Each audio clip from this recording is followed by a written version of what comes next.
bien, vous l'avez vu dans l'intro de cette vidéo, aujourd'hui on teste la Aferi P210. C'est parti.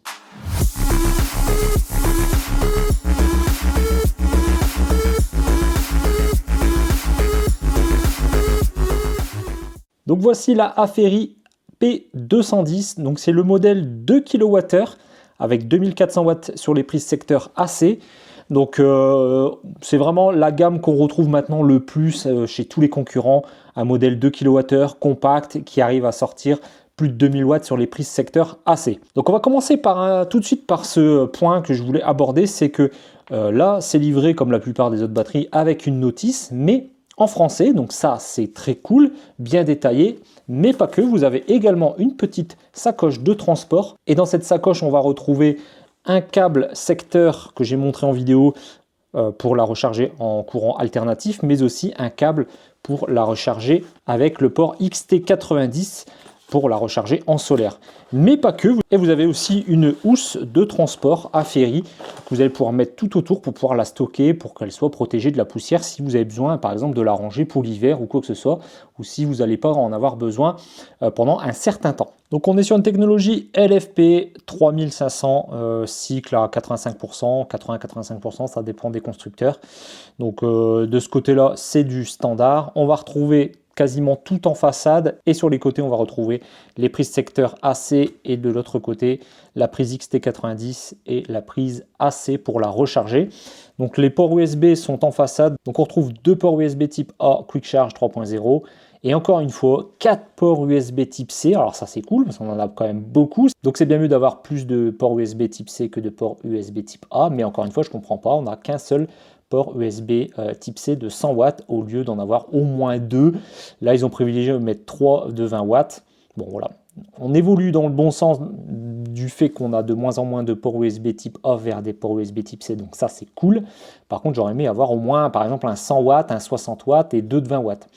Sachant que ça aurait été parfaitement compatible avec tous les appareils, même si vous utilisez un 100 watts pour un smartphone, ça s'adapte parfaitement à votre téléphone ou à tout autre appareil d'ailleurs. Sur la gauche, on a aussi une prise allume-cigare, une prise XT60 en sortie 12 volts 25 ampères et des prises 12 volts 3 ampères hein, que quasiment plus personne ne se sert. Je le répète à chaque fois. On va retrouver le gros bouton à droite ici pour l'allumer ou l'éteindre, donc on reste appuyé pour l'éteindre. Même chose pour l'allumer. Voilà, avec le petit bip et le check de ventilation, sachant que j'ai énormément eu de mal à la déclencher pour la ventilation, donc pour le test de bruit, ça va être un petit peu compliqué. J'espère que je vais y arriver avant la fin de la vidéo. En tout cas, jusqu'à présent, j'ai pas encore réussi. On retrouve un grand écran ici central qui est énorme, clairement. Donc on voit de très loin le pourcentage de batterie restant, la puissance en sortie. Au-dessus, on aura la puissance en entrée quand on la branchera pour la recharger. Le temps restant estimé en heures, alors heure minute, là il disait 985, enfin 89, 95 heures. Et si on branche, on aura, pour la recharger par exemple, on aura l'estimation du temps restant de la recharge jusqu'à 100%. Donc avec une petite animation voilà, du logo de la pile. Donc là on peut voir que la puissance monte tout doucement. Et ici, pareil, le temps restant qui diminue. Sachant que ce modèle peut se recharger à 1100 watts sur courant, voilà, courant alternatif. Par contre, c'est dommage parce que c'est uniquement 1100 watts et rien d'autre. C'est pas réglable, il n'y a pas de bouton de réglage pour baisser à 300, 200, 400, 500, 800, etc. Il n'y a pas de palier de réglage, il n'y a pas d'application non plus. Donc c'est soit vous la rechargez avec le port XT90 qui est sur la gauche, que je vous montre, voilà, qui est ici. Alors c'est pas XT60, c'est bien XT90. Soit vous la rechargez en courant alternatif sur votre prise secteur de votre domicile, ou pourquoi pas avec un adaptateur XT90 vers allume-cigare, pourquoi pas, mais là il n'est pas fourni. Donc voilà, 1100 watts au maximum, c'est dommage de ne pas pouvoir régler cela. Alors du coup, pour ceux qui veulent la recharger rapidement, bah, c'est pratique. Par contre, pour celui qui voudrait la recharger lentement avec du surplus solaire, en plug and play, c'est panneau solaire plug and play dans sa maison, ça ne sera pas possible. Ça, c'est un peu dommage. On retrouve également une lampe qui éclaire plutôt bien. Bon, c'est anecdotique, hein, c'est pour uniquement dépanner. À droite, on va retrouver les prises secteur AC. Donc là, on en a 3. Ça, c'est pas mal. On peut voir que certains concurrents n'en mettent que 2. Donc là, on est à 3 prises. On a 2 belles petites poignées bien arrondies qui nous font pas mal aux mains. Pour la transporter, c'est pas mal. On va retrouver une trappe au-dessus, ici aussi, hein, comme on a l'habitude de voir chez certains concurrents, qui est très pratique pour ranger justement tous les câbles. Par contre, la trappe, c'est pareil, hein, c'est comme la plupart des batteries qui ont des trappes au-dessus comme ça. Faites attention, c'est assez cheap. Il faudra rien trop poser au-dessus, sinon j'aurais peur que ça casse. Et c'est tout, voilà ce qu'il y a au niveau des connectiques, etc. On va pouvoir procéder très rapidement maintenant au test. On va tester les ports USB avec un ordinateur, etc. Et comme d'habitude, mon petit protocole de test avec le sèche-cheveux qui approche les 1800-2000 watts pour tester les prises secteur AC, et ça permettra de voir aussi si elles ventilent. Là, vous voyez, je viens de la brancher, elle ne ventile toujours pas, alors qu'elle prend 1100 watts. Donc ça, déjà, ça veut dire que c'est bon signe au niveau de la gestion thermique des ventilateurs et de la batterie. Donc j'ai branché mon MacBook Air en USB-C sur le port USB-C de 100 watts. C'est parti, on allume et on va voir combien ça sort.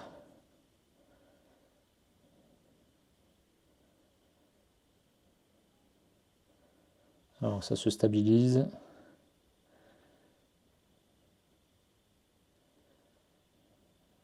Vingtaine de watts, pas plus. Si c'est le temps que le Mac prenne la charge. Ça prend toujours un petit peu de temps. Je vais l'ouvrir, ça va tirer peut-être un peu plus. Voilà. Voilà, 50 watts, c'est pas mal. Alors, sachant qu'il y a bien la fonction UPS, hein, donc ça veut dire que là, je suis en train de la recharger. Si j'ai une coupure d'électricité, la recharge, enfin en tout cas, ce qui est branché aussi bien sur les prises secteur AC qu'USB, prend le relais instantanément. On fera le test aussi sur le sèche-cheveux tout de suite. Donc là, on va fermer ça. On va éteindre les ports USB type C et on va passer au sèche-cheveux et en même temps le test UPS. Donc là, on peut voir que la batterie prend bien ses 1100 watts de recharge. Donc il reste 85 minutes. Donc vous avez vu, ça se transforme en heures ou en minutes en fonction du temps que ça prend. Donc j'ai pris mon sèche-cheveux comme d'habitude. Je vais le mettre au maximum tout de suite puisque de toute façon, elle peut sortir 2400 watts et le sèche-cheveux, c'est un 2000. Donc est-ce que vous êtes prêts? Alors, je n'ai pas allumé les prises secteur AC, ça serait peut-être bien de le faire. Voilà, donc là c'est activé, en appuyant sur le petit bouton. On vient de voir la jauge output qui vient de réapparaître. Et c'est parti. Alors vous voyez, on voit bien le cumul des 1100 watts qui sont prises par la prise secteur AC, plus les 2000 watts. Donc là, ça veut dire que quand vous la rechargez et que vous tirez sur un appareil en même temps, c'est pas la batterie qui se vide, elle continue bien de se recharger et elle fait un bypass en même temps pour alimenter l'appareil qui est branché sur les prises secteur AC. Donc ça, c'est plutôt pas mal. Donc on va refaire le test, je vais réallumer, je vais les couper pour que ça soit audible parce qu'un sèche-cheveux, ça fait énormément de bruit et en même temps, je vois que la ventilation vient de commencer seulement maintenant à s'allumer. Je vais faire mon test de mesure tout de suite pour être tranquille, parce qu'avant que ça se recoupe, mais honnêtement, vous avez déjà un aperçu, on n'entend quasiment rien. Allez, c'est parti, je fais la mesure.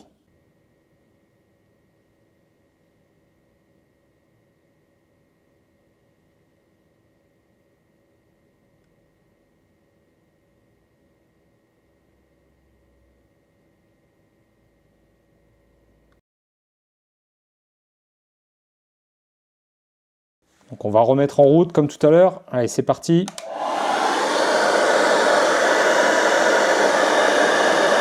Maintenant, je vais couper l'électricité.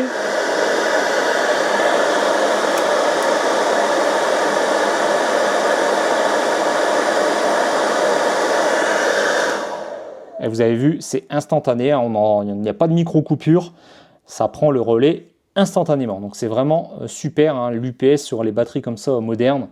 Maintenant, elles le font quasiment toutes. Hein. À part quelques exceptions, normalement, toutes les batteries maintenant ont cette fonction qui, mine de rien, peut être très pratique si on veut, on va dire, garder un frigo allumé parce qu'on est en ce moment dans une région ou dans un moment donné où vous savez que vous allez avoir des travaux chez vous, dans votre rue, et que vous allez avoir une coupure d'électricité et il vous faut absolument un apport ou un appareil qui reste allumé en permanence, par exemple un serveur, un NAS, un frigo, un congélateur ou quoi que ce soit, ou bref, si vous habitez dans une région où il y a régulièrement des coupures d'électricité, eh bien, vous branchez vos appareils directement dessus, ça peut prendre 2400 watts, Et comme ça, quand la batterie est à 100%, la batterie, même si elle n'est pas à 100%, ici vous avez vu, elle est à 44%, ça prend instantanément le relais, c'est pratique. Voilà, donc elle est quand même globalement très compacte, je trouve. Elle a un design assez classique, mais qui sort un peu de l'ordinaire par rapport à d'autres, surtout grâce à son grand écran, comme ça, avec son coloris blanc et vert, très lisible. Honnêtement, c'est plutôt assez lumineux, je trouve, par rapport à d'autres. Le fait que ça soit grand et lumineux, on la voit très très bien, l'écran est très lisible, même en plein soleil. Donc ça, c'est plutôt pas mal. Elle se démarque du lot par rapport à quasiment toutes les autres que j'ai pu tester, à part quelques EcoFlow qui sont entre guillemets irréprochables généralement de ce côté-là. Mais là, clairement, dans cette gamme de prix et de cette catégorie de batterie, l'écran fait bien mieux que les autres. Voilà, donc on arrive à la fin de la vidéo. Donc vous l'avez vu dans le classement, je ne l'ai peut-être pas affiché, mais je vais vous le remettre. Sinon, elle est dans les meilleures batteries, les plus silencieuses de toutes celles que j'ai déjà testées. Elle est dans le top 10, donc ça c'est cool. Clairement, elle est quasiment inaudible. Elle ne ventile pas pour rien. Il a fallu un petit moment avant qu'elle déclenche, donc ça faisait bien une bonne demi-heure, trois quarts d'heure qu'elle était en train de se recharger. Et c'est seulement quand j'ai commencé à tirer dessus avec le sèche-cheveux qu'elle a commencé à légèrement ventiler, et c'était vraiment une ventilation très légère. Alors je ne dis pas, hein, sur du long terme, elle va forcément accélérer et ventiler plus fort, mais comme je le dis à chaque fois, dans toutes mes vidéos, le protocole de test que je fais sur la mesure en décibels sur le bruit des ventilateurs, c'est toujours sur à peu près le premier niveau de ventilation.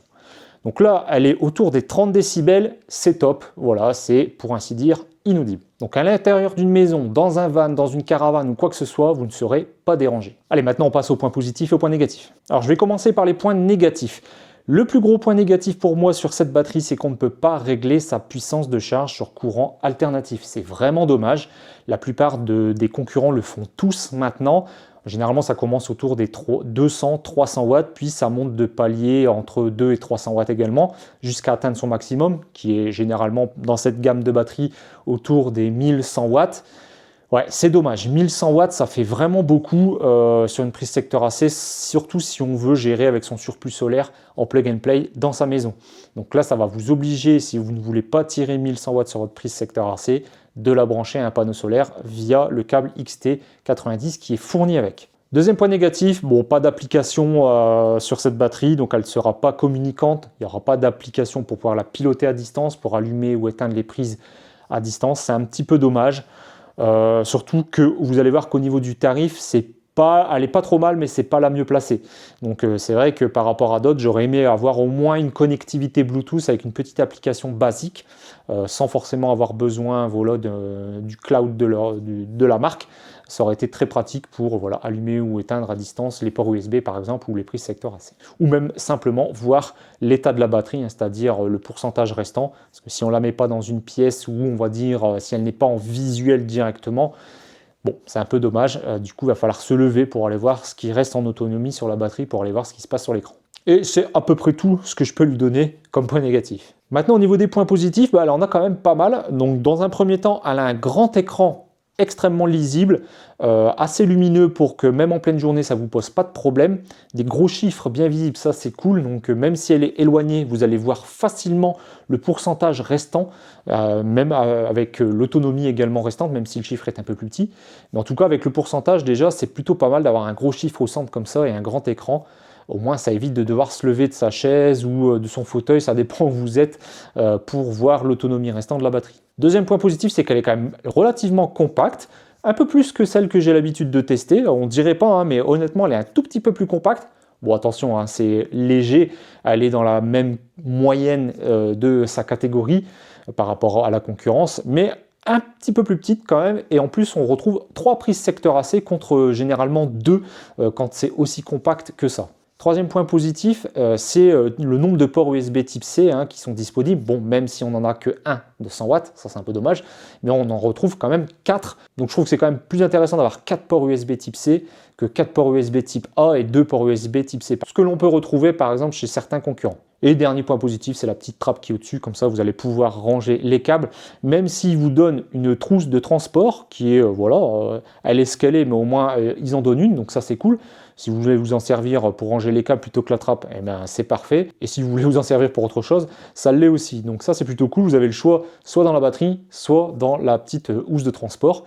Et en plus, vous avez aussi une housse de protection hein, pour la poussière, etc. Pour pouvoir la ranger dans un endroit poussiéreux ou humide. Eh bien, au moins, ça la protégera un minimum. Et ça, c'est bien. Parce que la plupart du temps, dans ces gammes de batteries, on n'a que très peu d'accessoires à part quelques câbles. Donc voilà, c'est tout pour les points positifs et les points négatifs. Maintenant, on va passer aux tarifs et je vous donne mon avis sur cette Aferi P210. Alors au niveau du tarif, on est autour des 1000 €. Alors en ce moment, on est un petit peu moins, on est autour des 900, 950 €, je crois. Donc je vous mettrai le site de Aferi hein, pour vous montrer le tarif exact à l'heure où je tourne la vidéo. Alors ça aura peut-être changé entre-temps si vous allez voir au moment où vous allez la visionner. Normalement, je devrais aussi avoir, hein, comme d'habitude, j'essaie toujours d'avoir un code promo pour vous, sinon c'est pas vraiment intéressant dans le sens où il n'y a pas vraiment d'avantage. Donc voilà, donc en tout cas, si j'ai eu un code promo, il s'affichera ici et ça fera baisser un petit peu le tarif qui la rendra un peu plus abordable. Donc clairement, c'est pas la mieux placée par rapport à ses concurrentes directes du fait qu'en plus, elle n'a pas de réglage de la puissance sur secteur AC. Bon, tout le reste est identique, mais voilà, elle est une centaine d'euros plus chère, voire 150 € plus chère que d'autres. Donc c'est un petit peu dommage. Hein. Alors certes, elle a quelques points positifs en plus par rapport à d'autres, surtout au niveau de l'écran par exemple, ou la gestion thermique de ventilation qui est excellente. D'ailleurs, j'ai oublié de le mettre en point positif, mais c'est un gros point positif aussi à signaler. Donc clairement, elle a des avantages, elle a de bons arguments, mais un petit peu trop cher à mon goût. Donc en tout cas, j'espère que le code promo baissera un petit peu ce tarif et la rendra plus compétitive. Alors du coup, est-ce que je peux vous recommander cette batterie ? J'ai envie de dire oui et non, parce que là, clairement, quand on voit la concurrence qui est quand même généralement autour des 100, 150 € moins cher, c'est un peu difficile de la mettre en avant par rapport aux autres. Alors certes, si vous voulez quelque chose de très silencieux, là, elle fera le job et ça, c'est cool. Donc à ce moment-là, cette batterie-là, elle sera faite pour vous avec de la puissance, 2400 watts sur les prises secteur AC et toutes les fonctionnalités qu'on retrouve d'habitude chez les autres. Donc voilà, si avec le code promo, on arrive à un prix intéressant, oui, je peux vous la recommander. Sinon, ça va être compliqué quand on voit le prix de la concurrence. Donc je remercie en tout cas Aferi de m'avoir envoyé cette batterie. Alors je sais, elle a été déjà présentée plein de fois sur d'autres chaînes YouTube. Je devais la recevoir depuis très longtemps normalement. C'est juste que voilà, mon mail s'est perdu dans les méandres et les fameux mails spam, donc dans les boîtes de réception. Donc c'est dommage. Donc du coup, on a repris contact que dernièrement et ils me l'ont envoyé très rapidement pour que je puisse vous faire cette vidéo de présentation. Donc en tout cas, merci encore une fois à Aferi de m'avoir fait confiance pour ce test. Donc si cette vidéo vous a plu, comme d'habitude, mettez le petit pouce en l'air, ça fait plaisir. N'oubliez pas de vous abonner si ce n'est pas déjà fait, c'est gratuit et au moins vous serez notifié des prochaines vidéos. Si vous voulez trouver d'autres bons plans et codes promo, n'hésitez pas à aller voir sur mon site internet qui est disponible dans la description, majincyril.odoo.com. Vous retrouverez tous les bons plans et codes promo du moment encore disponibles et actifs sur différents produits que j'ai déjà présentés sur la chaîne YouTube. Donc moi c'était Majin Cyril, on se dit à très bientôt, ciao tout le monde.